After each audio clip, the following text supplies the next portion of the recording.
Hello बच्चों, मैं जितेंद्र कुमार शर्मा और मेरे साथ आप पढ़ने जा रहे हैं कक्षा 2 की हमारी गणित की पाठ्य पुस्तक आओ गणित सीखे का 10वां अध्याय, जिसका नाम है खुले सो के। प्यारे बच्चों, खुले सो के मतलब हम ये समझ पा रहे हैं कि इस अध्याय में हम लेन देन को सीखेंगे। लेन देन कैसे? जैसे हम कभी बाजार जाते हैं बच्चों, जैसे हम बाजार जाते हैं तो हम कुछ मुद्रा या पैसे लेकर के जाते हैं, रुपए लेकर के जाते हैं ना। वहाँ पर हम हमारी ज़रूरत की सभी वस्तुएं खरीदते हैं और बचा हुआ जो पैसा है, मतलब वस्तु का मूल्य काटने के बाद में जो पैसा बच जाता है, दुकानदार वो हमें वापस दे देता है। या फिर आपने कभी देखा होगा कि 100 रुपये के खुले भी लिए जाते हैं, 50 रुपये के खुले लिए जाते हैं। खुले कैसे? जैसे हम गए और दुकान पर जाकर बोलते हैं कि हमें 50 रुपये के छुट्टे या खुले कर दीजिए। दुकानदार क्या करता है, उसके पास जैसी मुद्रा होती है, चाहे वो 10 का नोट हो, 20 का नोट हो, 50 का नोट हो, वो 100 रुपये के खुले उस हिसाब से कर देता है। बच्चों, इन खुल्लों की समझ बनाने के पीछे हमारा क्या कारण है, या क्या हम क्यों समझना चाहें कि हमें क्यों समझना है ये 100 रुपये के खुल्लों के बारे में। देखो बच्चों, होता क्या है कि जो मुद्राएं होती हैं उनका प्रचलन बाजार में लेन देन के लिए किया जाता है ना। जब भी हम बाजार में जाते हैं, कोई सामान लेते हैं तो हम पैसे या रुपए देते हैं, जिसके बदले दुकानदार हमें वस्तु उपलब्ध करा देता है। हमें पेंसिल लेनी है, हम गए फटाक से, हमने 5 रुपये दिए, उसने हमें पेंसिल दे दी। कभी कभी हमारे पास वस्तु के मूल्य से ज़्यादा पैसे होते हैं या ज़्यादा रुपए होते हैं। जब हम वो रुपए दुकानदार को देते हैं तो दुकानदार वस्तु भी देता है और बचे हुए पैसे हमें वापस भी दे देता है। हमें कैसे समझ आएगा कि हमें कितने रुपए वापस लेने हैं? पहली, हमें जोड़ और घटाव का पता होना चाहिए कि वस्तु का कुल मूल्य कितना है, हमारे पास कितने रुपए थे, अब हमें कितने रुपए वापस मिलेंगे। साथ ही साथ हमें भारतीय मुद्रा का ज्ञान भी होना चाहिए।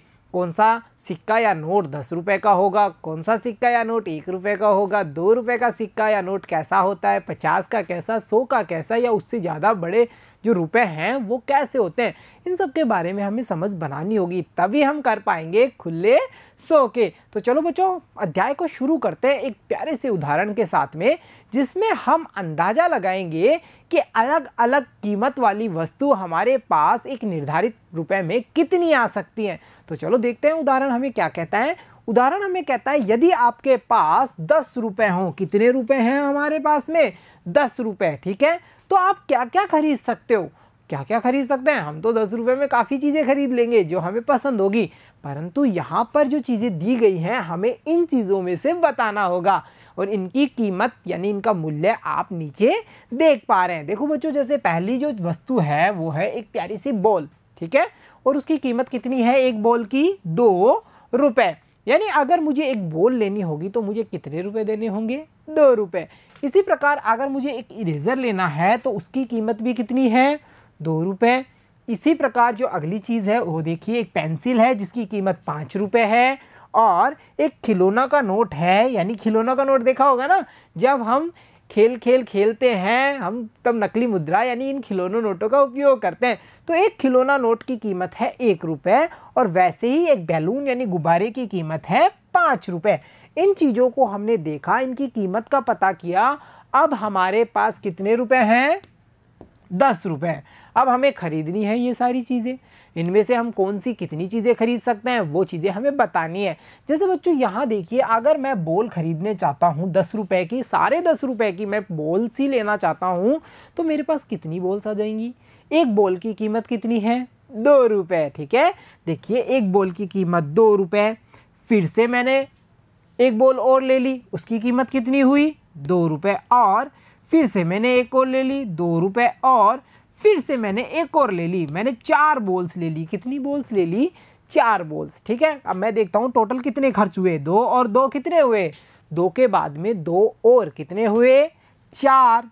4 के बाद में 2 और, 4 के बाद में 2 और, काउंट कीजिए, 5, 6, ठीक है।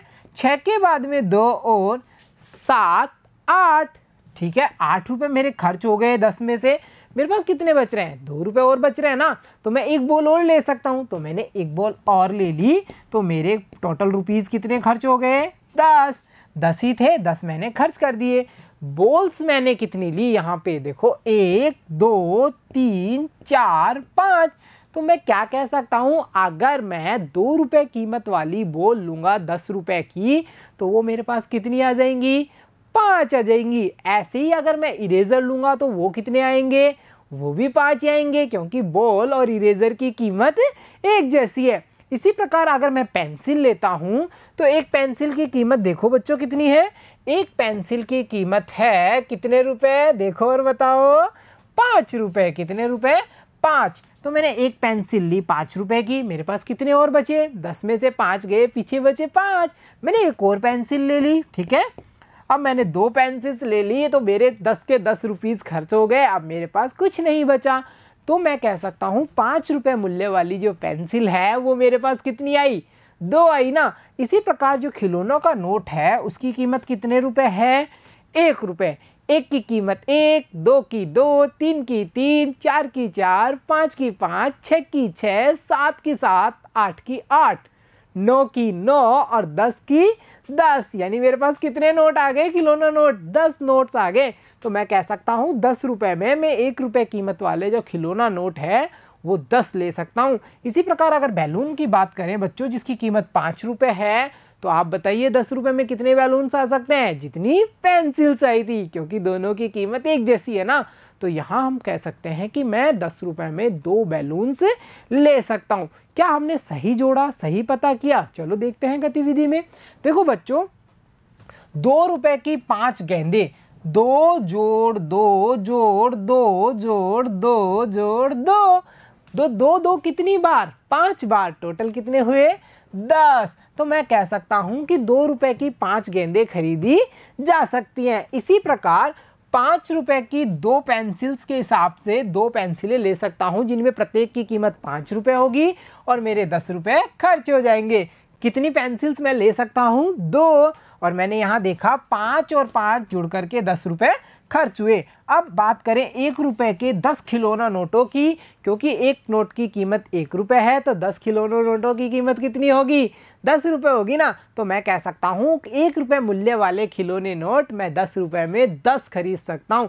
और बाकी चीज़ों के बारे में हमने देख ही लिया था। तो देखा बच्चों आपने कैसे हम वस्तु के मूल्य का पता करते हैं और हमारे पास जो धन होता है, रुपए होते हैं, उनसे हम कितनी वस्तु खरीद सकते हैं इसका पता कर पाते हैं। यहाँ पर हमें जो सहायता प्रदान करते हैं वो है गुणा, जोड़ और बाकी यानी घटाव। कैसे, जैसे 10 रुपये थे, मैंने 5 रुपये की चीज़ ली तो मुझे ये पता चल जाता है घटाव करके कि अब मेरे पास कितने रुपए बचे हैं। इसी प्रकार अगर मैं एक ही जैसी कीमतों वाली अनेक सारी चीज़ें लेता हूँ जिनका मूल्य समान होगा तो बार बार संख्या जोड़ना क्या कहलाता है, गुणा कहलाता है। तो अब आपको समझ में आ रहा है ना, जोड़, घटाव और जो गुणा है वो हमें लेन देन में सहायता प्रदान करता है। आप इस उदाहरण के माध्यम से बच्चों समझ चुके होंगे ना कैसे लेन देन किया जाता है। तो चलो एक गतिविधि और करते हैं, यह भी बताइए में हमें क्या बताना है। यदि एक गुब्बारे का मूल्य 5 रुपये है तो 100 रुपये में कितने गुब्बारे आएंगे। ये प्रश्न हमारे अभ्यास के लिए है बच्चों। एक बैलून का मूल्य कितना है, 5 रुपये, ठीक है। ये रहा एक बैलून का मूल्य, ठीक है। अब मुझे क्या करना है, 100 रुपये को खर्च करना है। कितने रुपए को खर्च करना है, 100 रुपये को। देखो बच्चों 2 बैलून्स का मूल्य कितना हुआ बताइए, 10 रुपये, ठीक है। 2 बैलून 10 रुपये के। अब हम क्या कर सकते हैं, 10-10 के हिसाब से बंडल बना के कर सकते हैं ना। कैसे, देखो 10 रुपये के कितने बैलून हैं, 2 आए ना, 2, एक की कीमत 5, 2 की कीमत 10 हो गई ना। तो 10 रुपये में आए कितने बैलून, 2 बैलून। 20 रुपये में कितने होंगे, देखो 10 में 2, 20 में 4, फिर ठीक है। या फिर हम ऐसा करें बच्चों, और आसान तरीके से पता करें। देखो 10-10 के कितने बंडल बना लूँ मैं, 10, ये 10 और 20, 10 और 30, 10 और 40, 10 और 50, 10 और 60, 10 और 70, 10 और 80, 10 और 90, 10 और 100 हो गए 100 रुपये सारे। अब देखो बच्चों 10 में 2, फिर 10 रुपये और खर्च किए, कितने आए, 2, फिर 10 रुपये और खर्च किए, कितने आए बोलो, 2, फिर से मैंने 10 रुपये खर्च किए, फिर मैंने 2 बैलून्स ले लिए, फिर से 10 रुपये खर्च किए, 2 बैलून्स और आए। इस वाले में फिर से 2, इस वाले में फिर से 2 बैलून्स, और यहाँ भी मैंने 2 बैलून्स और लिए, यहाँ भी मैंने 2 बैलून्स लिए, और यहाँ भी मैंने 2 बैलून्स लिए। इतने सारे 2-2 बैलून्स मैंने ले लिए। अब हम करेंगे गुणा। कैसे? देखो, 2 एक बार प्लस यानी जोड़, 2 2 बार प्लस यानी जोड़, 2 तीसरी बार भी, 2 चौथी बार भी, 2 पांचवी बार भी, है ना। फिर 2 छठी बार भी, ठीक है। फिर 2 सातवीं बार, 2 आठवीं बार, 2 नौवीं बार और 2 10वीं बार। तो ये टोटल कितने बैलून्स हो गए? काउंट कर लीजिए। 2 2 के 10 यानी 10 बार 2, 10 बार 2 कितने हुए? 20 बैलून। तो हम कह सकते हैं यदि एक बैलून का मूल्य 5 रुपए है तो 100 रुपए में कितने बैलून्स आएंगे? 20 बैलून्स। और कितने मज़ेदार तरीके से हमने इसका पता किया। बच्चों, हम इसे घटाव की सहायता से भी कर सकते थे। घटाव की सहायता से कैसे करते? हम क्या करते, अलग अलग जो मूल्य है यानी 5 रुपये जो मूल्य है उसको हर बार 100 रुपये में से घटाते जाते। परंतु ये जो प्रक्रिया होती है वो काफ़ी लंबी होती। कैसे? 100 में से 5 कम किया, एक बैलून आ गया। फिर 95 हमारे पास बचते, 100 में से 5 कदम पीछे चले ना। फिर 95 में से फिर 5 कम किया, फिर हमारे पास 90 बचते, 2 बैलून हो गए। तो इस प्रकार से समय ज़्यादा लगता है, इस वजह से हमने इसको 10-10 का बंडल बना करके कर लिया। तो प्यारे बच्चों, देखा आपने, आज हमने समझ बनाई लेन देन की, यानी मुद्रा या रुपयों से कैसे वस्तुएं खरीदी जाती हैं जिनका मूल्य निर्धारित होता है। तो प्यारे बच्चों, आज की कक्षा में इतना ही। मिलता हूँ आपसे अगली कक्षा में। तब तक के लिए धन्यवाद बच्चों।